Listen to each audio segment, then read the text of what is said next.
আসসালামু আলাইকুম। আশা করি সবাই ভালো আছেন। আমি ভালো আছি আলহামদুলিল্লাহ। আজকে আমি একটা পাস্তার নাস্তার রেসিপি শেয়ার করবো আপনাদের সাথে। এটা আমি ময়দা দিয়ে বানাইছি, নর্মাল পানি দিয়ে সামান্য একটু পরিমাণ লবণ সিদ্ধ করে পাস্তাগুলো সিদ্ধ করে তারপর নর্মাল পানি দিয়ে ঠান্ডা করে তারপর ধুয়ে নিয়ে করে রান্না ঠান্ডা পানি দিয়ে আমি পেঁয়াজ রসুন কাঁচামরিচ সামান্য একটু লবণ দিয়ে দিলাম, সামান্য টমেটো সস দিয়ে দিলাম, টমেটো দিয়ে দিলাম, সয়া সস দিয়ে দেবো, ডিম থেকে দিচ্ছি। যেমন নাস্তাগুলো বানানো সেটা দিয়ে দিলাম, ম্যাগি মশলা আমি দিয়ে দেবো উপর দিয়ে খেতে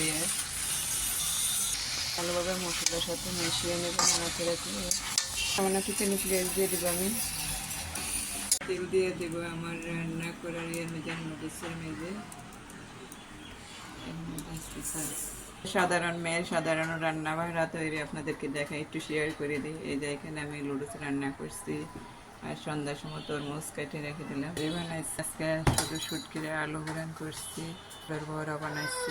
আছে না অতিরিক্ত মেয়েদের ভালোবাসা বলে বেশিদিন থাকে না, স্বামী ভক্তর বলে মানুষের কপালে দুঃখ থাকে। আমার জীবনটা এরকম, আমার মতন মানুষের কত মানুষ আছে কষ্টের জীবন। তাই আল্লাহ ভাইকে যেটুকু আছে দোয়া করেন বেশি বেশি।